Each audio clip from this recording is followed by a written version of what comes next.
احباب گرامی، اصحاب ایمان، اللہ تعالیٰ نے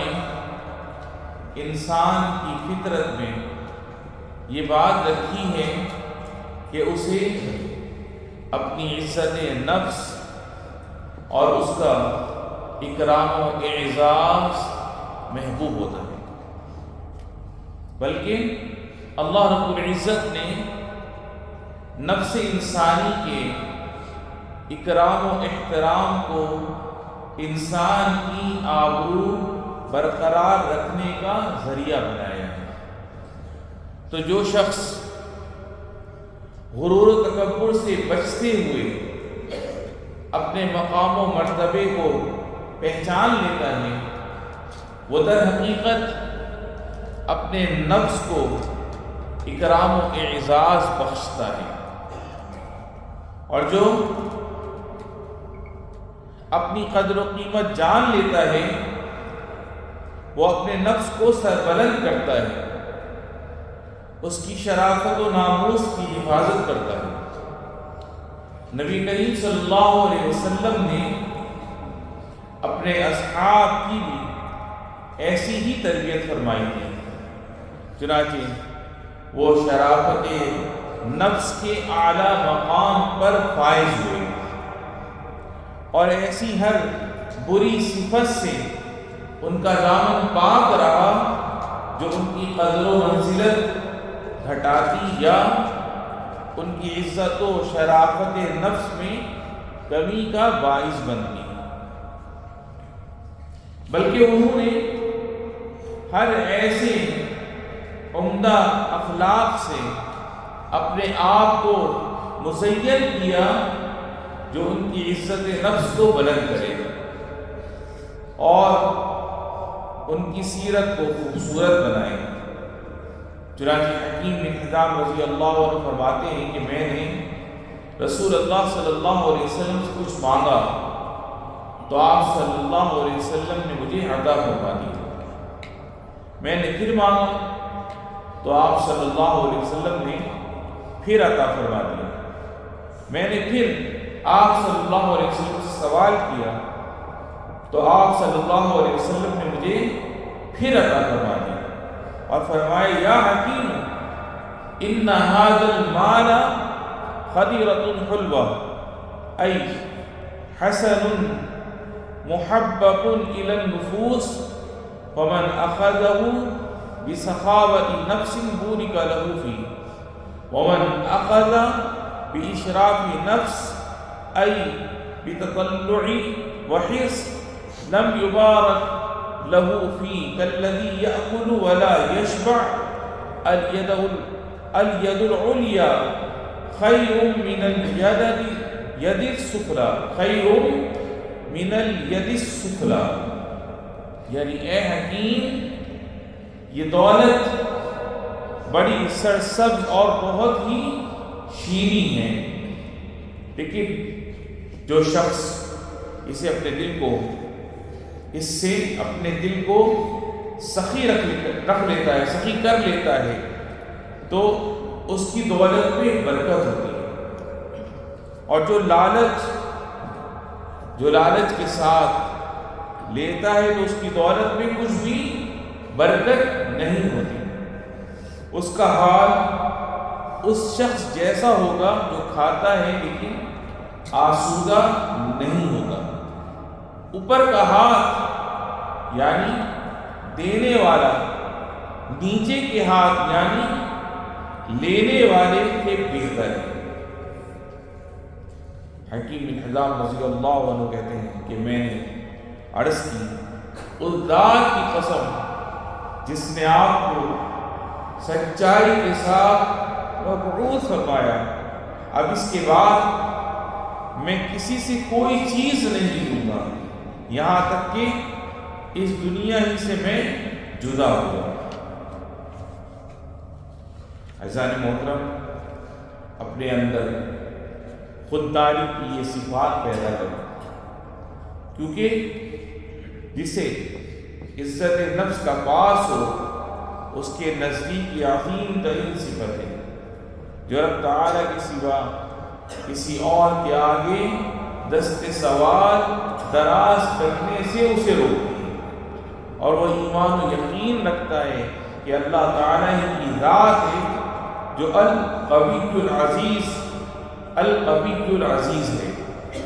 جو بڑی قوت والا اور بڑے اقتدار کا مالک ہے۔ چنانچہ وہ رزق سمیت زندگی کے سارے امور میں اللہ تعالیٰ کی ذات پر توکل کرتا ہے، اور ساتھ ساتھ محنت و جانفشانی سے اپنا کام کرتا ہے تاکہ اپنے ہاتھوں کی کمائی کھائے اور دوسروں سے اسے مانگنا نہ پڑے۔ اور نبی کریم صلی اللہ علیہ وسلم کا یہ قول ہمیشہ اپنے سامنے رکھتا ہے، لَأَنْ يَأْخُذَ أَحَدُكُمْ حَبْلَهُ فَيَأْتِيَ بِحُظْمَةِ الْحَطَبِ عَلَى ظَهْرِهِ فَيَبِيعَهَا فَيَكُفَّ اللَّهُ بِهَا وَجْهَهُ خَيْرٌ لَهُ مِنْ أَنْ يَسْأَلَ النَّاسَ أَعْطَوْهُ أَوْ مَنَعُوهُ۔ یعنی تم میں سے کوئی بھی اگر اپنی رسی لے کر آئے اور لکڑیوں کا گٹھا باندھ کر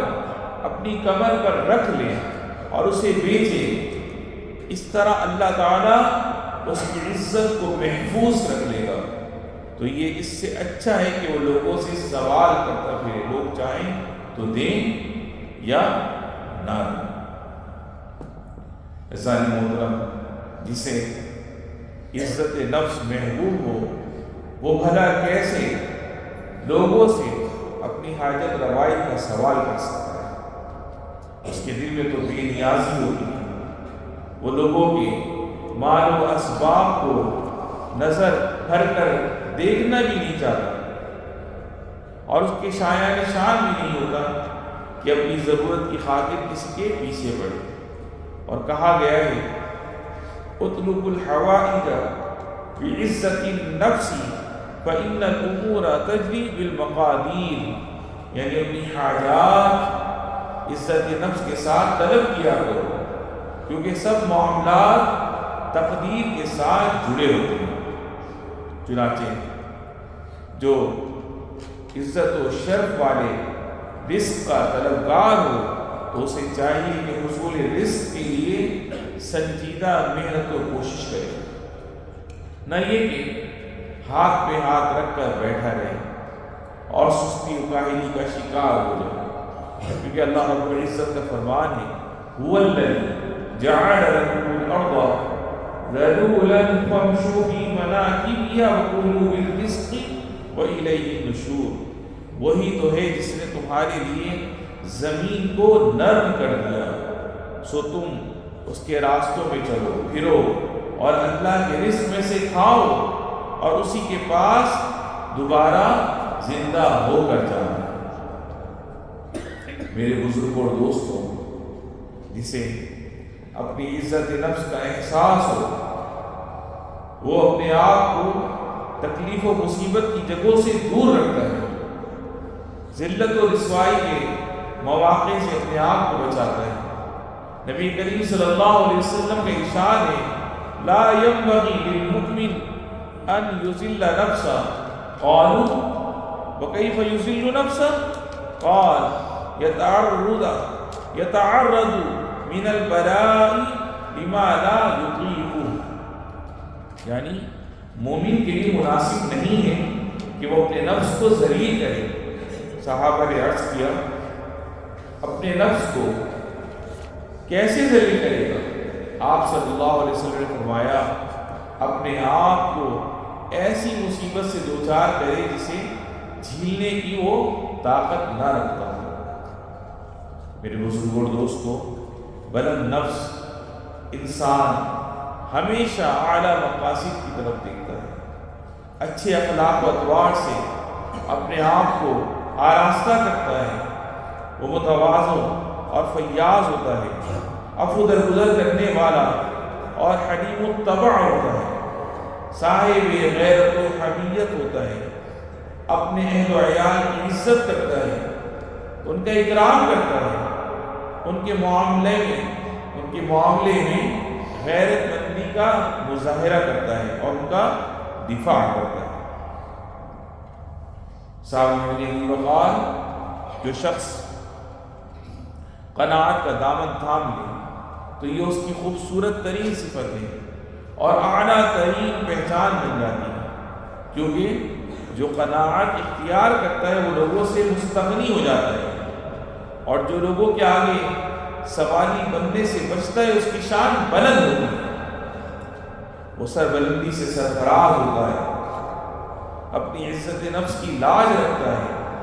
رب تعالی کی تقسیم پر راضی رہتا ہے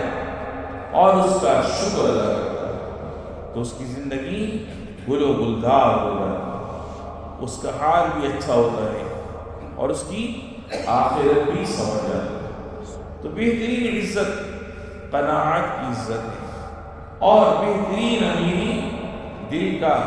غنی ہونا ہے، جیسا کہ حدیث پاک میں ہے الغنی غنی النفس،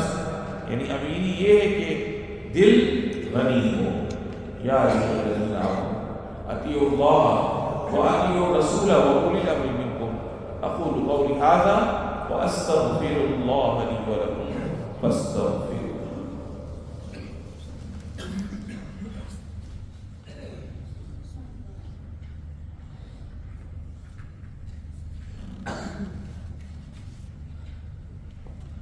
الحمدللہ وحدہ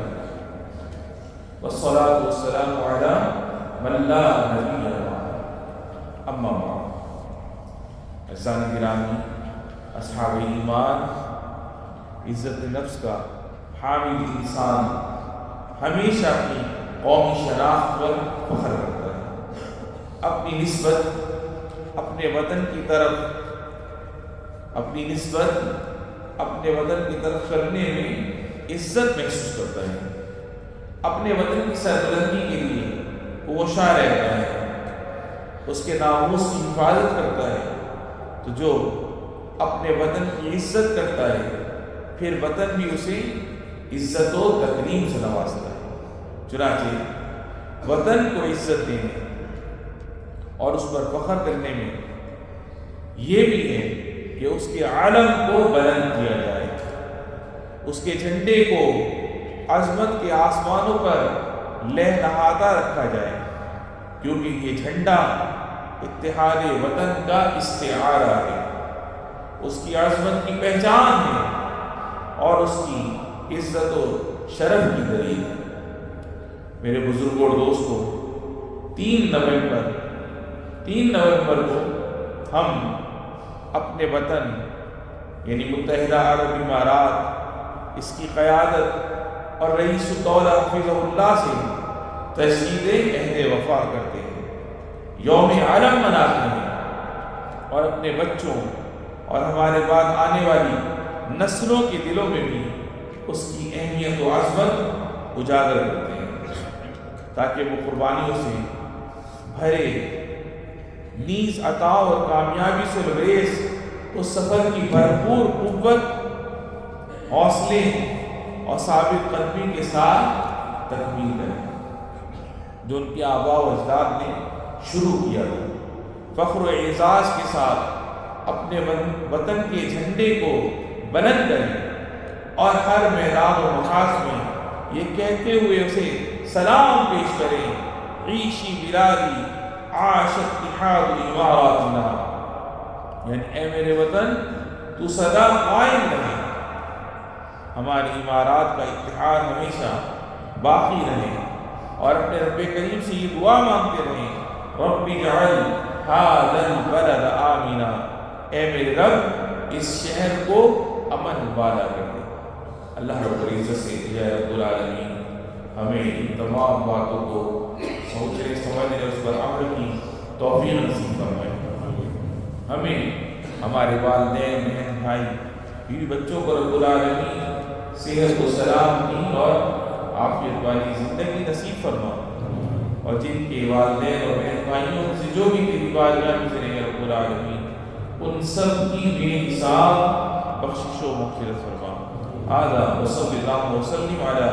سیدنا و نبینا محمد خاتم المرسلین وعلى آله وصحبه والتابعين وارض اللهم عن أبي بكر وعمر وعثمان وعلي وعن سائر الصحابة الأكرمين